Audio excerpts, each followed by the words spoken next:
I'm here with Drew from Hartley's Crocodile Adventures, halfway between Cairns and Port Douglas off the Cook Highway. Mate, how long have you been with the park and what got you interested in crocodiles in the first place? I'm going to believe it, Ryan. I looked it up the other day. Apparently I started here in January 1989. Wow, that's... my first day on the job. That's quite an innings. As for how I started, like a lot of people here, Ryan, have inspirational stories, inspired often by 𝗘𝗩𝗘𝗏, who I used to know. He used to drop in here occasionally. Yep. In the early days when he was starting off, because we're both into crocodiles. But my story is less than inspirational. So I went to uni, sort of. Came home, my father was a principal at one of the state schools in Cairns. I stayed there for about a month. He actually cut the ad out of the Cairns Post and said, "Go get a job, you bum." So I came out here. But back in those days, Ryan, there was no such thing as OH&S, right? Yep. So within 3 weeks, mate, I was inside a pen, yep, hand feeding 12-foot, 4 metre males, mate. Yeah. Having the time of our life. You can imagine we're young guys, we're in our 20s, there's about 3 of us. Yeah.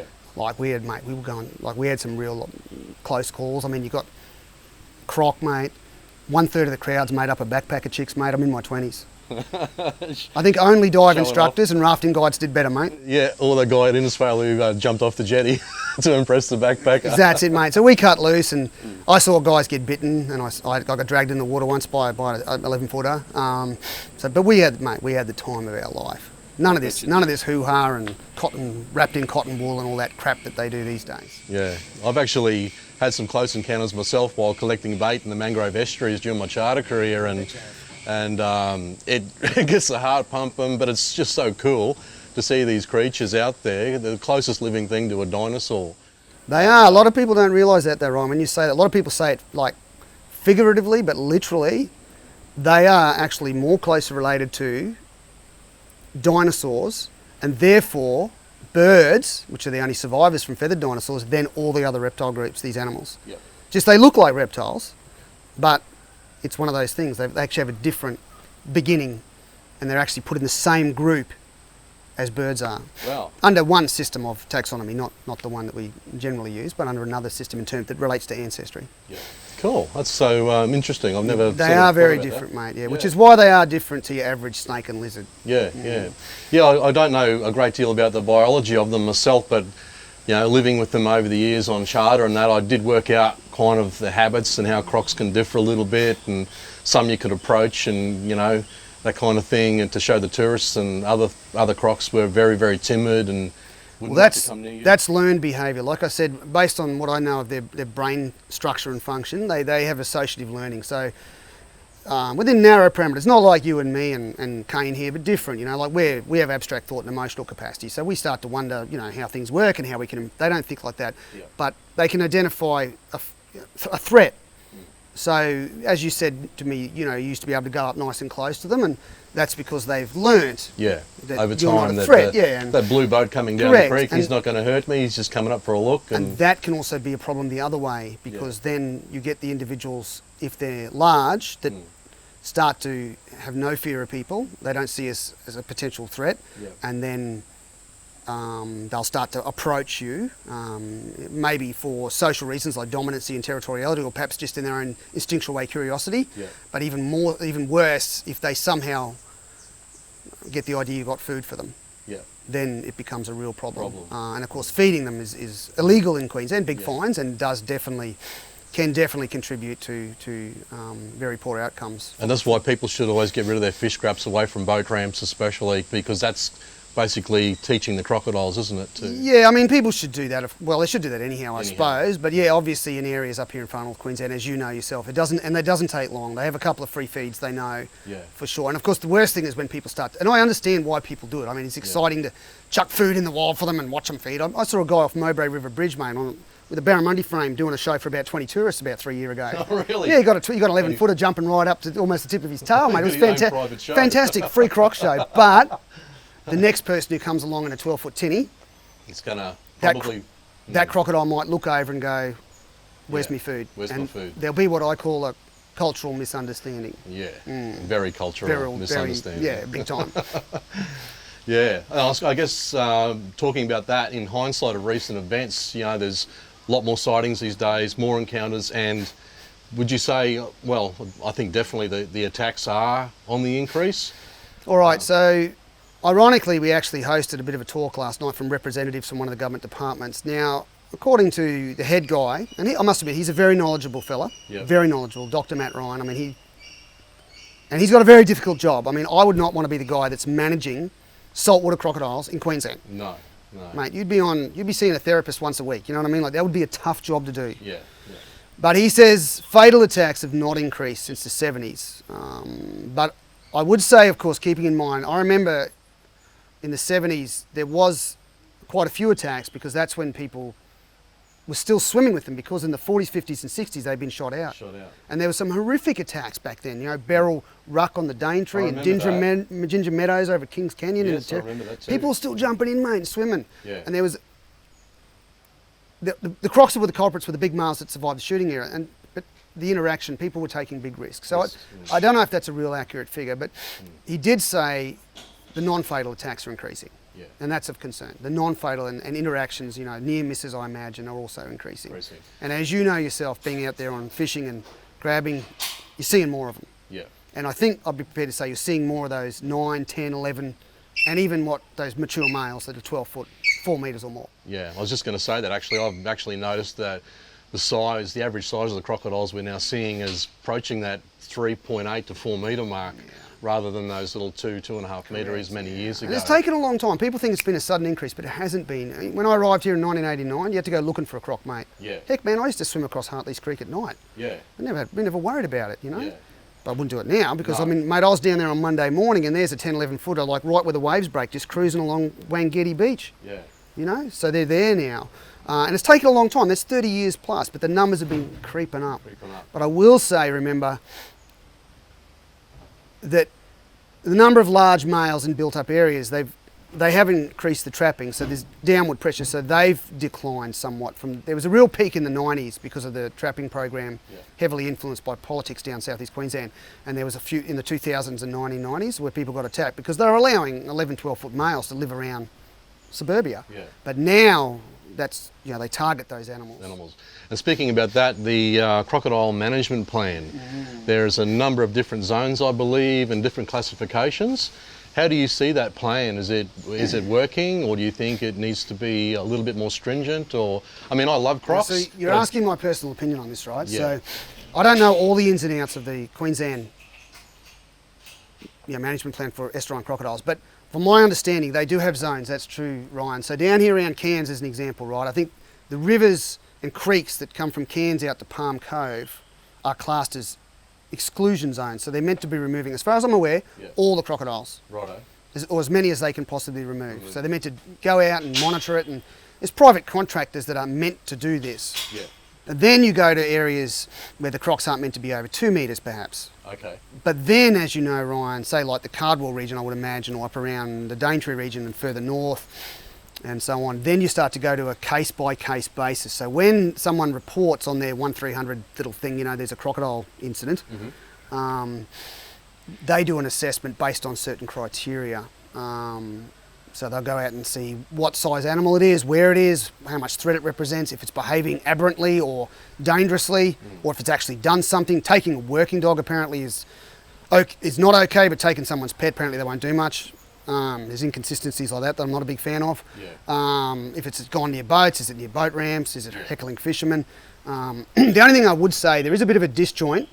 So someone might have a crocodile, and I know of this case down near the Russell River, you know, a crocodile jumps out and bites one of their horses. Yeah. So the 50-year-old cane farmer rings up, and 2 24-year-old uni-educated city boys from Brisbane go out and tell him, "Nah, mate, just improve your fences." See, that is a disjoint between the reality out there where this person's living and their culture and stakeholder to these government guys. Yeah. So what do you think the outcome might be there, Ryan? Like, it's possible that people will just, in the end, not even call the DES. Yeah. They will just deal with this problem themselves. Maybe. Yeah. And I'm sure you said Bismarck down at Cardwell was found deceased. Yeah, I found him the creek with I think there's definitely a disjoint there, because I find a lot of these government guys, and this is me personally, even as a Hartley's employee, I'm not saying the company, I find the biggest barrier to a more collaborative, effective crocodile management program is politics. Yes. Okay. So you've got bureaucrats, from the French word bureau, which means to rule from a desk, primarily in southeast Queensland. Yeah. making decisions, policy decisions that But not, impact yeah, people that are living in regional and rural areas. yeah. And they haven't had too much experience with the animals themselves. And they all operate under policy. Yeah. So even when they're trapping crocodiles, like they might use the traps rather than say harpoon them or net them, because it's seen as more ethically humane, but it's more effective. I got two guys here, mate, that could clean the crocs up between here, and if they were paid $350,000 a year, mate, there wouldn't be a crocodile between Palm Cove and Cairns, these two guys. Yeah. But they'd do whatever they had to do to get those crocs. They'd net them, they'd harpoon them, they'd bone bait them, and they'd trap them. Yeah. But whatever it took, they would get them. That's my opinion, personal opinion. Yeah. Upon saying that, though, the management plan is definitely keeping a cap on the number of attacks. Fatal and non-fatal are creeping up, but you've got to remember, as you said, there's a lot more crocodiles and there's certainly a lot more people, so there is more interaction. So it's not like it was back in the 70s. Yeah. It's 2021, so there's 130,000 plus people in Cairns alone. Yeah. So there's more crocodiles, more larger crocodiles and more people. So they're not, in some regards, they're not doing too bad a job. But I think, in my personal opinion, it could be done. There may be room, as with anything, for improvement. Yeah, sure. But they are limited. Remember, they're limited in resource as well. Yeah. Like these guys can't just ring up and say, "Can I have $1 million to improve our crocodile management?" That's not how it works. Yeah. Righto. Cool. And even though I love crocs, I do know that the for and against of culling and that kind of thing. I guess we hope that the crocodile management plan can avoid any kind of mass cull decisions. Because we don't want to see them go back to near extinction in the wild, do we? Just so you know, Ryan, I think that is highly unlikely, near extinction. At the moment, mate, according to the experts, they have reached historic pre-hunting levels in the territory, which means they're back up to what they were before they hunted them extensively. Okay. And there's even people say that in most of their Queensland distribution and most of their Western Australian distribution, mate, they are the same there. Yeah. And their numbers in Queensland are still increasing in this. The problem area is not like the catchments up in Cape York. There's some people, there's obviously some issues up there, but it's that east coast catchment from the Daintree south. Yeah. And the numbers are still increasing. But I don't know how much more they'll increase, but even in Queensland there's a theory that there's some speculation that they are approaching what they call historic pre-hunting levels. Yeah, okay. Because remember, the environment will only support so many. Yeah. See, when I was born, I guess I was during that period where they're all shot out, and Correct. like we used to swim on the beaches down the Strand in Townsville and those sort of places, which you wouldn't do now because there's been a couple of 4 to 4.5 metre animals captured down there. In Townsville, that's true. Yeah. I know people, mate, who used to swim in the Daintree River up here and not think anything about it. Yeah, wow. That's I know amazing. people who used to swim in the Mulgrave River. Yeah. Or swim everywhere virtually, because they were virtually shot out. So yeah, and that changed slowly. And as I said, in the 70s and 80s, that's when there was actually a couple of full-on attacks. Now, when it comes to the population of them increasing, how do you see them affecting maybe other wildlife? Because in my charter career in Townsville, when I first started down there, we used to fish the Horton River area near 𝗘𝗓𝗏, and we did notice large amounts of pelicans, and they'd be in flocks above us every day, and they lived in the wetlands nearby, and we used to also see them in the saltwater stretches of Burrumbush Creek. But we also saw lots of bits and pieces of pelicans over time. I bet your customers love that, Ryan. Yeah. And so towards the end of my career down there, that flock of pelicans was getting very small, and we stopped seeing them on that river.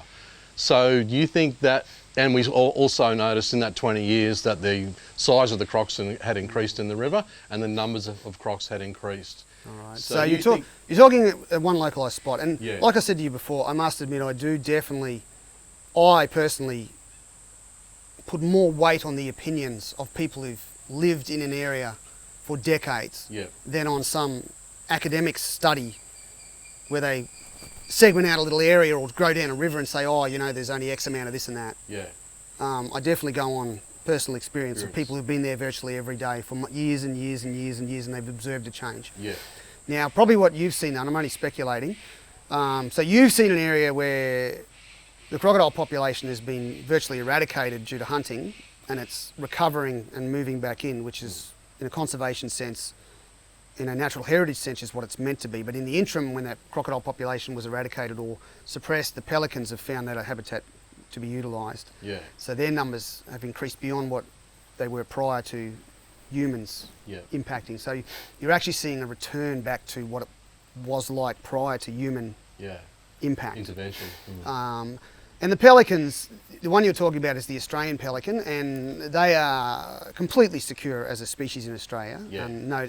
And they will move. Many of them probably weren't eaten, they probably moved to other locales, because pelicans are quite intelligent. Yeah. And I've actually seen pelicans do risk assessments on this lagoon. Yeah. I've seen a flock of pelicans come in and they swoop down and you see them looking and they go, stuff that, and off they go. And I'm sure that they know that. Oh, definitely, definitely. And pelicans and saltwater crocodiles have lived together, no doubt, for, I'm going to say, thousands of years to begin with.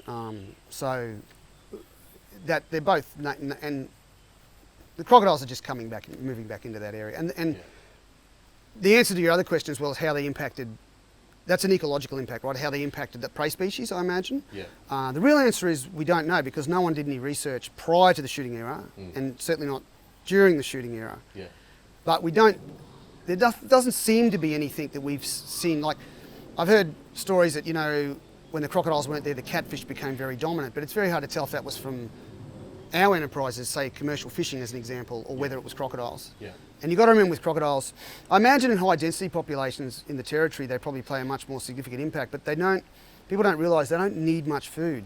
You know, a 4 metre, 250 kilo crocodile Ryan needs one chicken a week. Yeah.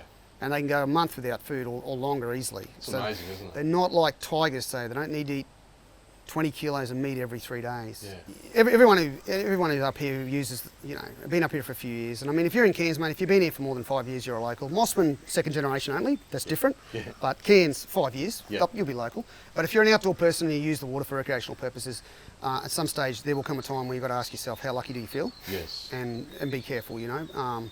And of course, the activities that I suggest extreme care with is obviously, off the coast is different maybe, I can't recommend it, but in the rivers, no kayaking. Anyone who kayaks, canoes, stand-up paddle boards, and I must admit, even jet skis to an extent, because if the jet ski breaks down and sinks in the water... Oh, and you're so low to the water in the first place. You will, once again, as was clearly demonstrated, you don't want to be like that. Yeah. You know, if you sit too low in the water without enough protection, you are vulnerable to attack if the wrong animal's there. Especially the larger animals. And obviously swimming in those rivers. Those activities, I highly advise against them. Yeah. The crocodiles are in all the creeks and rivers around Cairns. Yeah.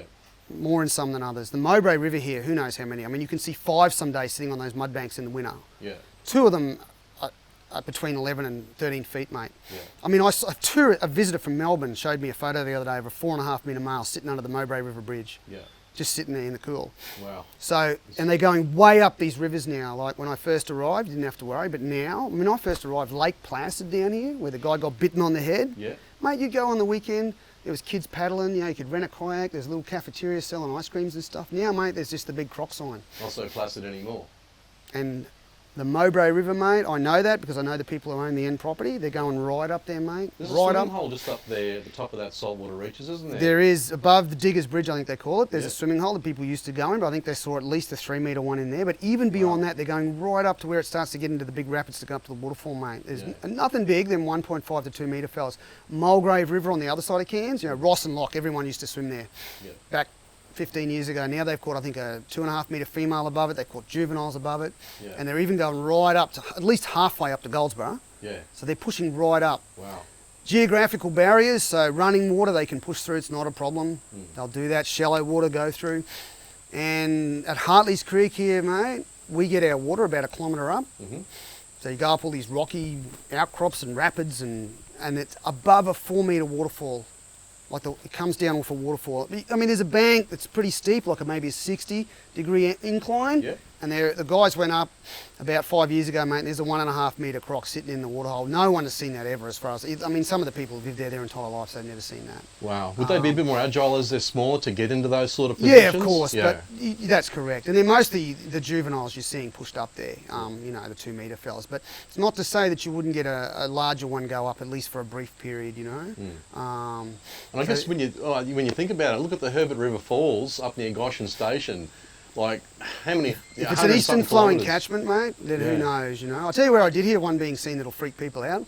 Billy, one of the guys that works here, went down at night to that 𝗙𝗦𝗦𝗛𝗏 dog walking park near freshwater. Yeah. Near Redlinch. Yeah, 2.5 to 3 metre croc in Freshwater Creek, right next to the dog walking park. There, wow. Sitting there under a bank at night time, mate. Yeah, yeah.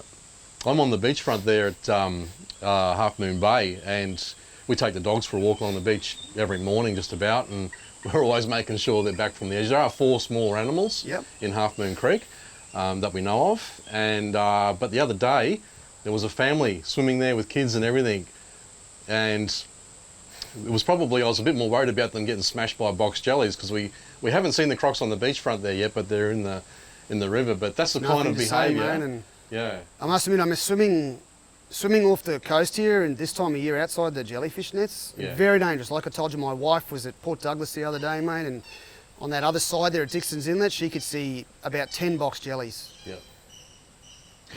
Just cruising along, mate. You know, they mightn't kill you, but you'll be in hospital, and certainly you'll be in excruciating agony for sure. I've had 30 odd stings over the years, and from cast nets, from walking through them. And you know how painful they can be, and they're usually mitigated a bit because of the contact with netting and stuff. You get a full-on sting, it'll be something you never forget. Oh yeah, no, it's interesting every time, I tell you. And they're much more common than crocodiles at this time of year. Yeah, definitely.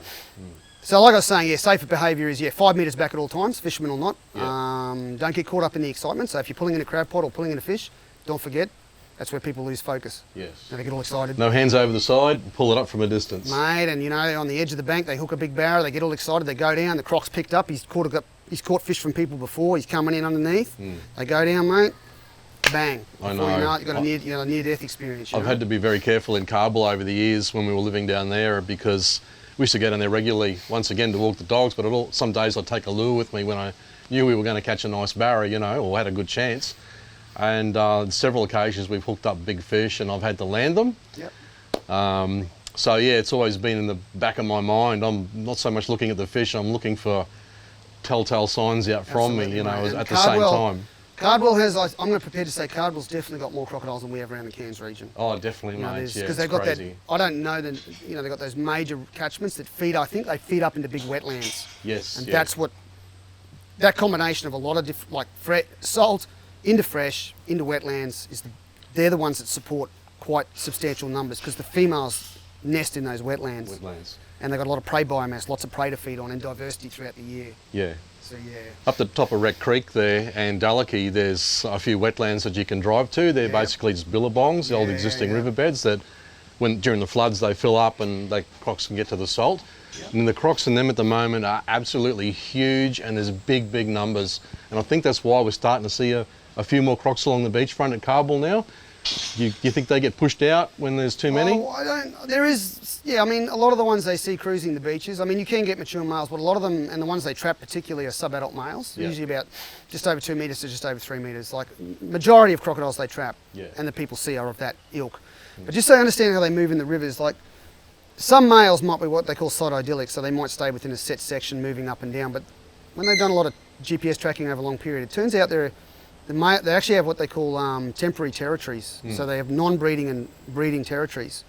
So in a river like the one at 𝗘𝗫𝗧, if it's comparative to the territory, when they GPSed one in the Adelaide River there, mate, what he did is about March, April, he went up to where the freshwater was and all the mullet was spawning and barramundi, and he hooked into them.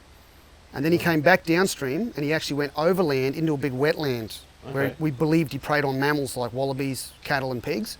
But October, mate, when the spawning days get longer and it gets warmer, they take it in, we think, maybe through the skin, glands in their brain put them into breeding mode, like testosterone, gonadotropin for them.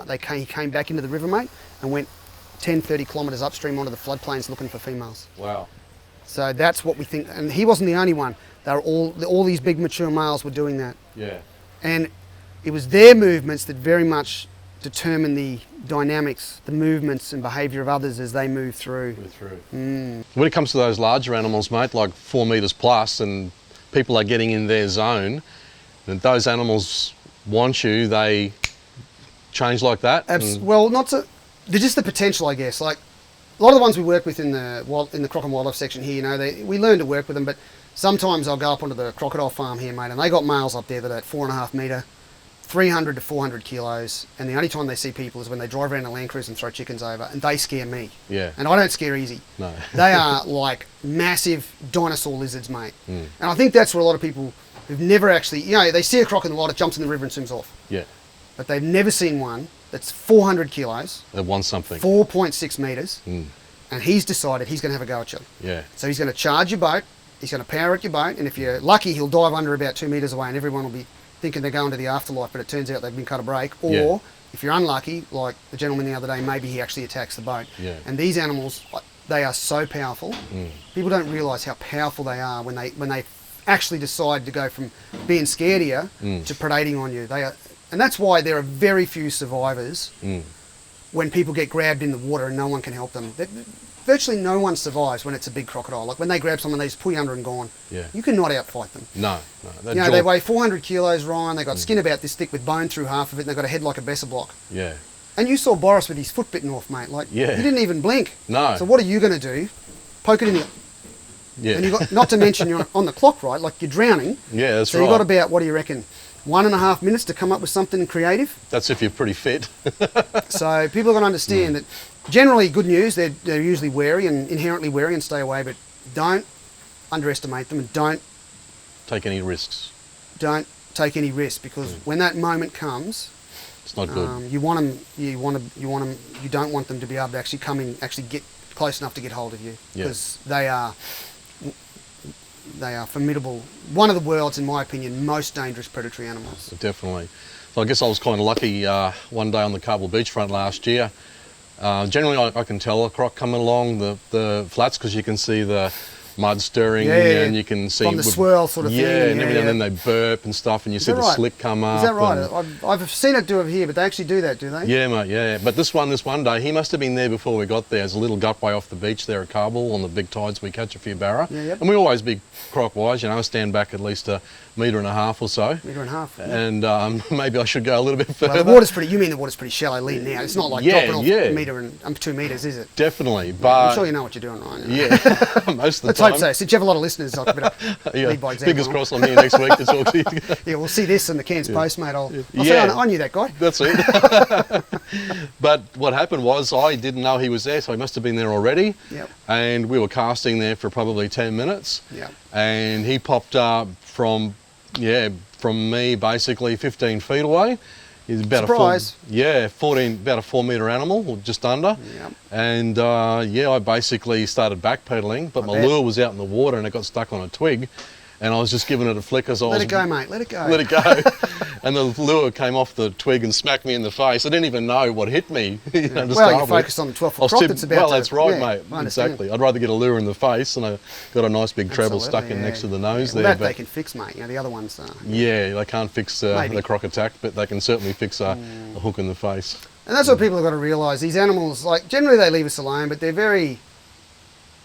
Like 2/3 of their brain is for sensory input and locomotor activity, right? So they're very alert, very aware what's going on. Yeah. You know how they sit in the water with that minimum exposure posture? Yeah. So I don't think they see as far as we do, but they can see quite well, and they pick up on movement. They've got very good hearing. Yeah. And of course they can pick up on vibration in the water. They're very alert and they know what's going on about them. So when they choose to make a run at you, they do exactly what you said. What they do is they see you from 200 or 300 metres, they drop under, they come down to where they last saw you. Yeah.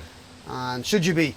And of course they'll pop up because they're unaware. A lot of the animals they probably predated on, like wild pigs or cattle or dogs, mate, don't realise the danger because it's only a little tiny... Little things But you sticking in do. the water. Yeah, exactly. And then of course they'll do the home run. Yeah. And if you happen to be out in the water splashing, then they'd actually home... They wouldn't come up then, they'd actually home in on you using vibration alone. Yeah. It's funny, you know, years ago, you used to always see people using drag nets in the wild catching their bait, but you know what? I haven't seen anyone using a drag net now. No, for probably 15 years. True, mate. I mean, I used to do that off Newell Beach, and I would do it in the day, but I must admit, you'd have to be careful, eh? Yeah. Off the beaches, you can see them, but you've got to be alert. You know, it's harder for them to sneak up on you because it's, you know, there's no water lilies or reeds or overhanging branches. But even so, particularly where there's a few around, like Cardwell or Daintree, been another area, or Cape York, Cooktown, definitely. You know, you've got to ask yourself, you know. We were just talking about the larger animals there before. What's the largest animal you've heard of in Australia? I actually had an encounter at Hecate Point at 𝗘𝗫𝗦𝗛𝗡 7 or 8 years ago now. And I've never told anybody how big I ever thought this crocodile was. You thought it was 6 metres, didn't you, mate? Well, yeah, probably a little bit larger, actually. Well, look, the funny thing is, I will tell you, Ryan. Yeah. The biggest one I've seen is maybe 5 metres in the wild. In the wild. I mean, the average size, just so you know, is that just under 4 metres to halfway to 5 metres. That's, you know, they're the ones you see, the mature males. Yeah. But I will tell you, I spoke to a guy who'd done the crocodile survey back years ago in Queensland, Yeah. and I asked him the big ones, and he said the 2 biggest he saw, and he reckons over 6 metres. He wouldn't commit to it. Yeah. One was up on the west coast of Cape York, up near the tip there somewhere, near Bamaga, and the other one, mate, was in the river near 𝗘𝗫𝗧𝗏. Yeah, righto. He said they do a helicopter flyover, and he said he looked down, mate, and he said he saw a croc, and this guy had trapped hundreds, 300 crocs in 10 years Yeah. off the coast here. He said that crocodile was 6 metres plus. It might be the one at the mouth of Wreck Creek. We actually went there, my wife and I went there not so long ago, a few months back now. We went there to try and capture it on film because my mate was fishing up there and he saw the slides, fresh slides, Yeah. going right up behind the beach too, mind you. Yeah, was there wetlands there or something? There is Wreck Creek actually feeds a few of those little lagoons and wetlands. And this is an absolute animal. The Giant. slide is just crazy. The paw prints are this long. Well, like I said, it's funny coincidence, isn't it? He reckons he saw a 6 metre one, and there you're telling me that. And we've never caught, there are people, of course, in the shooting area that allege, and Mrs. 𝗘𝗩𝗘𝗥, I know her grandson, and they're great people, and Mrs. 𝗘𝗩𝗘𝗥 shot thousands of crocodiles. She claims she shot an 8 metre plus one. Wow. Keeping in mind, Mrs. 𝗘𝗘𝗥 was hardcore old school. She was not on Facebook taking selfies to self-promote. No. So she may well have. But the biggest one we can substantiate, Ryan, of course, is the one they caught in the Philippines. Yeah, right. And he was 6 metres, 17 centimetres and weighed over a tonne. Wow. And that is the only 6 metre crocodile that we can prove to that size conclusively, and the only one we brought into captivity, obviously. Yep. So, but I believe there may be some giants out there. I'd class them as unique. Yeah. And you've got to remember too, the way it works weight-wise, right? So once they get to 4 metres, any increase in length is matched approximately by a weight increase. It's a cubic function of the length increase, right? Yeah. So what that means, 4 metre one, 250, 5 metre one, 500. 100, yeah. 6 metre one, mate, 1 tonne plus. Exactly. It takes decades, you know? Yeah. It's just like big black you know marlin. that, you know, they you see, differ. You know that, Ryan. You see a 3.5 metre one, they're a bit lean, but you see a 4 metre one. Yeah, they're getting chunky. You see a 4.5 metre one. Yeah. Now you're looking at Mike Tyson of the croc world, aren't you? Exactly, yeah. And it's like that one that took those sharks off the beach there at 𝗘𝗫𝗦 there in that video. It's hard for me to tell, yeah. He was maybe a pretty... 12. He was built, good condition on him. Yeah, yeah. Some people down there were saying, oh, Bismarck's alive, Bismarck's back. You'd know more. Bismarck had basically no teeth in its head. Gummy one, yeah. And this one had big fangs in the front. It did look like Bismarck to me, mate. It looked like a younger version of Bismarck. Yeah, Bismarck was a bit more black and had yellow belly. Is that right? This guy's grey-black and he's got more of a rusty belly on him.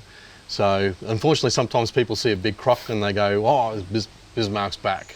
They don't realise how many big crocs are. You know that area better than me, but I don't think there's any shortage of large crocodiles around Hingenbrook and the Cardwell region into Lucinda. I think there's quite a few big ones in there, and like you said, even upstream, and there's nothing to say they have to stay up there. No. They move around, like I told you. So then big ones that are up in those waterholes you're talking about, that's probably breeding territory. They'll come and go. Temporary breeding territory, mate. So non-breeding territory, they may come down. Who knows? Yeah. And move into areas to feed on crabs and fish or turtles if there's any nesting there, who knows. Drew, we've learned some interesting facts and talked about a few cool stories and stuff, but how do you see the future of crocodiles in Queensland or Northern Australia? All right, so just so I know, you're just asking my personal opinion here. And the crocodiles are a big field. Like my specialty is, I guess, captive crocodiles, and particularly doing demonstrations and interpretive talks. But you know, catching them even here, I haven't done for years, trapping them in the wild, analysing wild populations and their behaviour and their population dynamics. You know, I only go on the research I can read and the ones I see occasionally. Yep. But as for how I see them going, I mean, there's definitely sort of an agreement, I think, even with government guys, that the numbers will slowly creep up a little bit. To what level is unknown. Yeah. Our numbers will continue to increase. I mean, they've got, 10,000 new houses to go on the southern side of Cairns? Exactly. And that's Cairns alone, let alone Port Douglas, even Cooktown, or other Townsville or other towns in between. So the human numbers will increase on this eastern coast here. So I suspect if management stays as it is, you'll see more attacks. And based on the current information, maybe if we're luckily non-fatal attacks rather than fatal, but there will be ongoing conflict between us and them. As for changing the management, I mean, like I said, the biggest barrier is politics. I mean, they could, you know, if they wanted to, what do they do with all these crocodiles as well? No one wants these male crocodiles. Yeah. So one way to shorten it would be to have people just go out and cull them. Not do a full-scale cull, but rather than trap them, you know, because no one wants these males. No. And they're going to keep coming. Yeah.